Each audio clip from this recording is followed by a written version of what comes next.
வயது வித்தியாசமே இல்லாமல் அனைத்து தரப்பு பெண்களையும் பாலியல் வன்கொடுமைக்கு உள்ளாக்கி அவர்களை பயமுறுத்தி இந்த கொடூர சம்பவத்தை நிகழ்த்தி இருக்கிறார்கள் அந்த கொடூரர்கள்.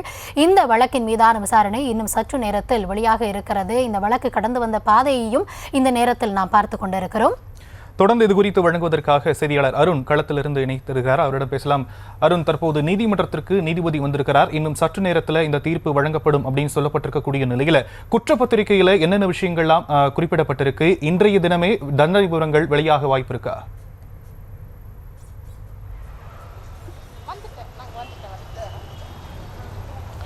நிச்சயமாக. அதாவது கடந்த 2019ஆம் ஆண்டு தமிழகத்தையே உலுக்கிய சம்பவம் என்று சொல்லலாம் இந்த பொள்ளாச்சி பாலியல் குற்றம். அந்த பாலியல் சம்பவத்தை பொறுத்த வரைக்கும் கல்லூரி மாணவிகள் முதல், அதாவது ஒரு நல்ல ஒரு வயது 35 முதல் 40 வயது உடைய பெண்கள் என அனைத்து தரப்பு பெண்களையுமே மிரட்டி பாலியல் வன்கொடுமை செய்ததுதான் இந்த குற்றச்சாட்டினுடைய முக்கிய சாராம்சம். குறிப்பாக அந்த பெண்களை மிரட்டி பாலியல் வன்கொடுமை செய்ததை வீடியோ பதிவாக எடுத்து அது வெளியான பிறகுதான் இந்த சம்பவத்தில் என்னென்ன மாதிரியான குற்றங்கள் எல்லாம் நடந்திருக்கிறது என்பதை காவல்துறையினருக்கு தெரிய வந்தது. இதைத் தொடர்ந்து இந்த குற்றத்தில் ஈடுபட்டதற்காக முதலில் 5 பேர் கைது செய்யப்பட்ட நிலையில பின்னர் இந்த வழக்கானது சிபிசிஐடியிலிருந்து சிபிஐ வசம் மாற்றப்பட்டது. சிபிஐ அதிகாரிகள் விசாரணை செய்து இந்த வழக்கு கோவை நீதிமன்றத்தில் தனி அறையிலானது விசாரணை நடைபெற்று வந்தது. கடந்த 6 ஆண்டுகளாக இந்த வழக்கின் விசாரணை வெகு தீவிரமாக நடைபெற்று வந்த நிலையில்தான் இன்றைய தினம் இதற்கான தீர்ப்பு என்பது வழங்கப்பட இருக்கிறது. கடந்த 28ஆம் தேதி, அதாவது கடந்த மாதம் 28ஆம் தேதி இந்த வழக்கின் அனைத்து சாட்சிகள் விசாரிக்கப்பட்டு இதற்கு அவர்களிடம் குறுக்கு விசாரணை நடத்தப்பட்டு அதை இரு தரப்பினரிடையே கேள்விகள் கேட்கப்பட்டு அதற்கான மின்னணு சாதனங்கள் அனைத்து ஆவணங்களும் சரிபார்க்கப்பட்ட பின்னர் தான் இன்றைய தினம் தீர்ப்பு வழங்கப்பட இருக்கிறது. இன்றைய தினம் தீர்ப்பு வழங்கப்பட இருக்கக்கூடிய நிலையில் நீதிபதி நந்தினி தேவி உள்ளே சென்றிருக்கிறார். குற்றம் சாட்டப்பட்ட அந்த 9 பேரும் நீதிமன்றத்திற்குள் உள்ளே இருக்கிறார்கள்.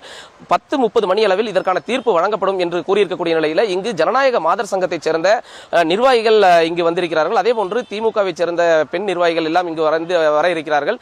இங்கு ஒரு போராட்டம் ஏற்படக்கூடிய ஒரு சூழல் இருக்கக்கூடிய நிலையில் தற்பொழுது மாதர் சங்கத்தைச் சேர்ந்த நிர்வாகி ராதிகா அவர்கள் நம்மிடையே இருக்கிறார். அவரிடம் கேட்கலாம். ஏனென்றால் இவர் இந்த சம்பவத்தை பொறுத்தவரை ஆரம்ப கட்டத்திலிருந்து பல்வேறு கட்ட போராட்டங்களை நடத்தியவர். வணக்கம்ங்க. இந்த வழக்கை நீங்க ஆரம்பத்திலிருந்து பார்த்துட்டு இருக்கீங்க. இந்த இதுல என்ன ஒரு தீர்ப்பு வரும் நீங்க எதிர்பார்க்கறீங்க?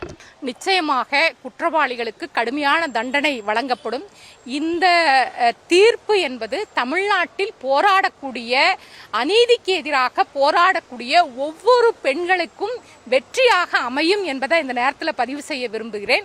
போராடக்கூடிய பெண்கள் மட்டுமல்லாமல் ஆயிரக்கணக்கான லட்சக்கணக்கான பெண்களுடைய நம்பிக்கையாக இந்த தீர்ப்பு மாறும். ஏன்னா நிறைய பேர் இன்னைக்கு பிரச்சனைகளுக்குள்ளேயே வாழ்ந்துட்டு இருக்கிறாங்க, வெளியே சொல்ல முடியல. நீதிமன்றம், காவல்துறை பல்வேறு இடங்களில் தடுமாறுகிற போது இந்த வழக்கினுடைய தீர்ப்பு குற்றவாளிகளுக்கு கடுமையான தண்டனை வழங்கக்கூடிய தீர்ப்பாக இருக்கும். ஆகவே இந்த தீர்ப்பை நாங்கள் எதிர்பார்த்து காத்திருக்கிறோம்.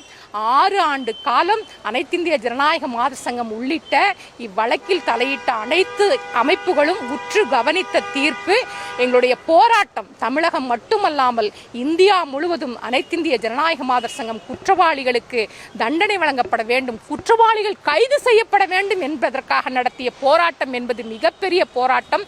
அன்றைக்கு ஆட்சியிலே இருந்த அண்ணா திராவிட முன்னேற்ற கழக அரசாங்கம், அன்றைக்கு முதல்வராக இருந்த எடப்பாடி பழனிசாமி, அன்றைக்கு கோவையிலே காவல்துறை அதிகாரிகளாக செயல்பட்டவர்கள் எல்லாம் இந்த வழக்கை மூடி மறைப்பதற்கான அனைத்து முயற்சிகளையும் எடுத்த போது அதையெல்லாம் தவிடுபொடியாக்கி இந்த குற்றவாளிகளை சட்டத்தின் முன் நிறுத்தியதில் எங்களுக்கு மிகப்பெரிய பங்கு இருக்கிறது. இன்றைக்கு 6 ஆண்டு கால போராட்டத்திற்கு நிச்சயமாக எங்களுக்கு வெற்றி கிடைக்கும் என்கிற நம்பிக்கையில் இங்கே இருக்கிறோம். குறிப்பாக இந்த வழக்கை பொறுத்த வரைக்கும் தமிழக அரசியலில் மிகப்பெரிய ஒரு தாக்கத்தை ஏற்படுத்திய ஒரு வழக்குன்னு சொல்லலாம். ஏன்னா பல்வேறு வழக்குகள் இருந்தாலும் பொள்ளாச்சி பாலியல் வழக்குன்றது கடந்த 2021ஆம் ஆண்டு நடைபெற்ற சட்டமன்ற தேர்தலில் கூட மிகப்பெரிய அளவில் எதிர்த்தது. அது தொடர்ந்து இந்த நாடாளுமன்ற தேர்தலையும் இந்த வழக்கை முன்னிறுத்தி பேசியிருந்தாங்க. அது அப்படி இருக்கக்கூடிய சூழலில் இன்றைய தினம் இந்த தீர்ப்பு வழங்கப்பட இருக்கிறது. இந்த தீர்ப்புல எந்த மாதிரியான மாற்றங்கள் உருவாக்கக்கூடும் எதிர்பார்க்குறீங்க? இந்த தீர்ப்பு ஆட்சியாளர்களுக்கும் ஒரு பாடமாக இருக்கும். ஏன்னு சொன்னால் இப்படியான வன்முறை சம்பவங்கள் நடைபெறுகிற போது, இப்படியான கூட்டு பாலியல் பலாத்கார சம்பவங்கள் நடைபெறுகிற போது உடனடியாக நடவடிக்கை எடுக்க வேண்டும் என்கிற நிர்பந்தத்தையும் ஆட்சியாளர்களுக்கு ஏற்படுத்தும் என்கிற ஒரு அதோடு சேர்த்து இதை பார்க்க வேண்டியது இருக்கிறது. குற்றவாளிகளுக்கு தண்டனை என்பது அன்றைக்கு இருந்த காவல்துறை அதிகாரிகள், அன்றைக்கு இருந்த அரசு அதிகாரிகள் எல்லாம் இதை பார்த்துட்டு தான் இருப்பாங்க. ஒரு நாளும் குற்றவாளிகள் பாதிக்கப்பட்டவர்களுக்கு எதிராக செயல்படக்கூடாது என்பதையும் இந்த தீர்ப்பு வலியுறுத்தும் என்று நம்புகிறோம். அதைத் தொடர்ந்து இந்த பொள்ளாச்சி சம்பவம் நடந்த உடனேயே காலத்திலேயே தமிழ்நாடு முழுவதும் தன்னெழுச்சியாக நடைபெற்ற போராட்டங்கள், எந்த அரசியல் கட்சியின் பால் இல்லாமல் தன்னெழுச்சியாக மாணவர்கள், பெண்கள் ஆங்காங்கே நடத்திய போராட்டங்கள் எல்லாம் மிகப்பெரிய போராட்டம். சமூகம் ஒருபோதும் அநீதியை கண்டு அமைதியாக இருந்து விடாது என்பதற்கு இந்த வழக்கு ஒரு உதாரணமாக இருக்கிறது. ஆகவே நிச்சயமாக இந்த வழக்கினுடைய தீர்ப்பு ஒரு நல்ல தீர்ப்பாக அமையும் என்று நம்புகிறோம். நிறைய ஞாபகங்கள் எனக்கு வருது. 6 ஆண்டுகளுக்கு முன்பு போராட்டங்களுக்கு தடை, பொள்ளாச்சி செல்வதற்கு தடை, எங்களை மாதிரி இருக்கக்கூடிய பெண்கள் அமைப்புகள் பொள்ளாச்சிக்கு போறதுக்கே தடை, எங்களுடைய போராட்டங்களுக்கு தடை, எங்கள் வீடுகளுக்கு முன்பாக காவல்துறை அதிகாரிகள் வந்து நின்றது.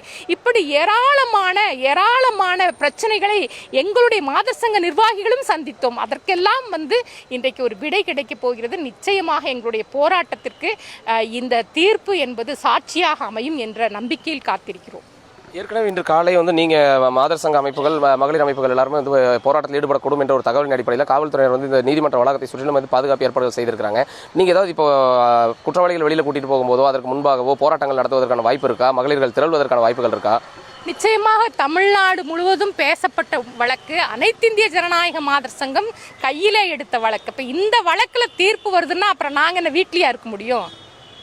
இவ்வளோ பெரிய போராட்டத்தை நடத்தினவங்க நாங்கள் என்ன வீட்லையா உட்காந்து பார்த்துட்டு இருக்க முடியும்? டிவிலையா பார்த்துட்டு இருக்க முடியும்? எங்களுடைய உணர்வுகளை வெளிப்படுத்துவதற்காக இங்கே வந்திருக்கிறோம். எங்கள் உணர்வுகளை தடுப்பதற்கு யாராலும் முடியாது. நிச்சயமாக எங்கள் தீர்ப்பினுடைய விபரம் வந்தவுடன் நாங்கள் பேசுவோம். தீர்ப்பு விபரத்தின் விபரத்தின் அடிப்படையில் எங்களுடைய